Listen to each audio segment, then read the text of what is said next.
ಇನ್ನು ಕರ್ನಾಟಕದಲ್ಲೂ ಕೂಡ ಅಷ್ಟೇ ಮಳೆ ನದಿಗಳ ಪ್ರವಾಹ ಆತಂಕ ತಂದಿಡ್ತಾ ಇದೆ. ಸೇತುವೆಗಳು ಜಲಾವೃತ ಆಗಿದೆ, ಹೆಮ್ಮರಗಳು ಧರೆಗುರುಳುತ್ತಾ ಇವೆ. ವಾಹನ ಸವಾರರು ಕೂದಲೆಳೆ ಅಂತರದಲ್ಲಿ ಕೆಲ ಕಡೆ ಪ್ರಾಣಾಪಾಯದಿಂದ ಪಾರಾಗಿರುವಂತಹ ಸನ್ನಿವೇಶಗಳು ನಡೆದಿದೆ. ಇನ್ನು ಎಲ್ಲ ಕಡೆ ಮಳೆ ಆಗ್ತಾ ಇಲ್ಲ. ಉತ್ತರ ಕರ್ನಾಟಕದ ಹಲವು ಕಡೆ ಬಹಳ ಭರದ ಛಾಯೆ ಇನ್ನೂ ಕೂಡ ಮುಂದುವರಿತಾ ಇದೆ. ಆದರೆ ಬೆಳಗಾವಿಯಿಂದ ಹಿಡಿದು ಮಲೆನಾಡು ಕರಾವಳಿವರೆಗೂ ವರುಣನ ಆರ್ಭಟ ಹೇಗಿದೆ, ಎಲ್ಲೆಲ್ಲಿ ಮಳೆ ಆಗ್ತಾ ಇದೆ, ಮಳೆಯಿಂದ ಏನಾದರೂ ಅವಾಂತರಗಳಾಗ್ತಾ ಇದೆಯಾ, ಬನ್ನಿ ರಿಪೋರ್ಟಲ್ಲಿ ನೋಡ್ಕೊಂಬ.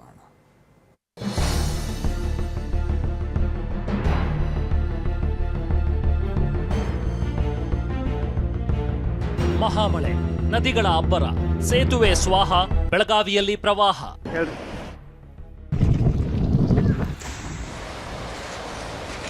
ಮಹಾರಾಷ್ಟ್ರದ ಪಶ್ಚಿಮ ಘಟ್ಟಗಳ ಸಾಲಿನಲ್ಲಿ ಸುರಿಯುತ್ತಿರುವ ಧಾರಾಕಾರ ಮಳೆಗೆ ಗಡಿನಾಡು ಬೆಳಗಾವಿ ತತ್ತರಿಸಿ ಹೋಗಿದೆ.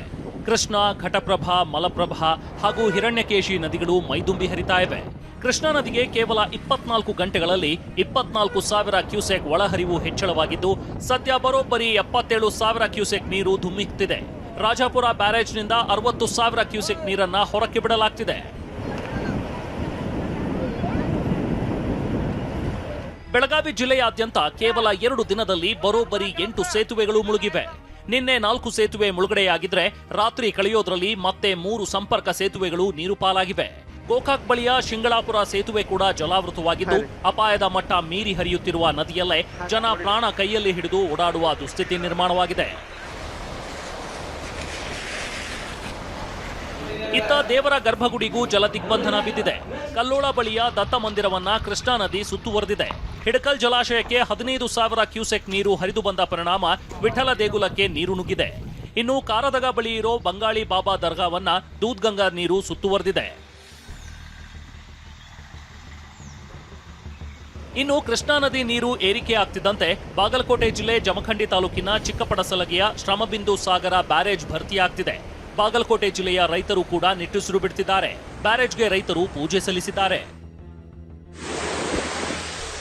ಖಾನಾಪುರ ತಾಲೂಕಿನ ಕಣಕುಂಬಿಯಲ್ಲಿ ಹುಟ್ಟಿ ಕೂಡಲ ಸಂಗಮದವರೆಗೂ ಹರಿಯುವ ಮಲಪ್ರಭೆಯಲ್ಲೂ ನೀರಿನ ಮಟ್ಟ ಹೆಚ್ಚಾಗುತ್ತಲೇ ಇದೆ. ನಮ್ಮ ಪ್ರತಿನಿಧಿ ಅಲ್ಲಿಂದ ವರದಿ ಮಾಡುವಾಗಲೇ ಮಳೆ ಸುರಿಯಲಾರಂಭಿಸಿತ್ತು. ಕಂಪ್ಲೀಟ್ ಆಗಿ ಬತ್ತಿ ಇದ್ದಂತಹ ಮಲಪ್ರಭಾ ನದಿ ಇದೀಗ ಮೈದುಂಬಿ ಹರಿತಾ ಇರುವಂಥದ್ದು. ಸದ್ಯ ನಾನೀಗ ಈ ಒಂದು ಮಲಪ್ರಭಾ ನದಿ ತಟದಲ್ಲೇ ಇದ್ದೇನೆ. ಇದೇನದು ಜಾಂಬೂಟಿ ಸಂಪರ್ಕ ಹೊರ ವಲಯದಲ್ಲೇ ಹರಿದು ಹೋಗುವಂಥ ಮಲಪ್ರಭಾ ನದಿಯ ದೃಶ್ಯಾವಳಿಗಳನ್ನು ನೀವೀಗ ಗಮನಿಸಬಹುದಾಗಿದೆ. ಸದ್ಯ ಈಗ ಎಷ್ಟರ ಮಟ್ಟಿಗೆ ನದಿಯ ತೀವ್ರತೆ ಇದೆ, ನೀರಿನ ಹರಿವು ಹೆಚ್ಚಾಗ್ತಿದೆ ಅನ್ನುವಂಥದ್ದನ್ನು ಕೂಡ ನೀವೀಗ ನೋಡಬಹುದಾಗಿದೆ. ಕಳೆದ 4 ದಿನಗಳ ಹಿಂದೆ ಇಲ್ಲಿ ನೋಡಿದಂತಹ ಸಂದರ್ಭದಲ್ಲಿ ಒಂದು ಹನಿ ನೀರು ಕೂಡ ಇರಲಿಲ್ಲ. ಆದರೆ ಇದೀಗ ಸದ್ಯ ಕಂಪ್ಲೀಟ್ ಆಗಿ ನೀರಿನಿಂದನೇ ಆವರಿಸಿರುವಂಥದ್ದು ನೀವೀಗ ನೋಡಬಹುದಾಗಿದೆ. ಖಾನಾಪುರ ತಾಲೂಕು ಇದು ಉತ್ತರ ಕರ್ನಾಟಕದ ಕಥೆಯಾದ್ರೆ, ಇತ್ತ ಮಲೆನಾಡಿನಲ್ಲಿ ಅಂದ್ರೆ ಚಿಕ್ಕಮಗಳೂರು, ಹಾಸನ ಹಾಗೂ ಶಿವಮೊಗ್ಗದಲ್ಲಿ ಬಿರುಗಾಳಿ ಸಹಿತ ರಣಮಳೆ ಸುರಿಯುತ್ತಿದೆ. ಶಿವಮೊಗ್ಗದ ತುಂಗಾ ಜಲಾಶಯ ಭರ್ತಿಯಾಗಿದ್ದು 11 ಗೇಟ್ಗಳ ಮೂಲಕ 18,000 ಕ್ಯೂಸೆಕ್ ನೀರನ್ನ ನದಿಗೆ ಬಿಡಲಾಗ್ತಿದೆ. ಶಿವಮೊಗ್ಗದ ತಾಲೂಕಿನ ಗಾಜೂರು ಡ್ಯಾಮ್ ಅಲ್ಲಿದ್ದೇವೆ. ಈ ಗಾಜೂರಿನ ತುಂಗಾ ಡ್ಯಾಮ್ ಇದು. ಈ ತುಂಗಾ ಡ್ಯಾಮ್ ನೋಡ್ಬೋದು. ತುಂಗಾ ಡ್ಯಾಮ್ ಸಂಪೂರ್ಣವಾಗಿ ಭರ್ತಿಯಾಗಿದೆ.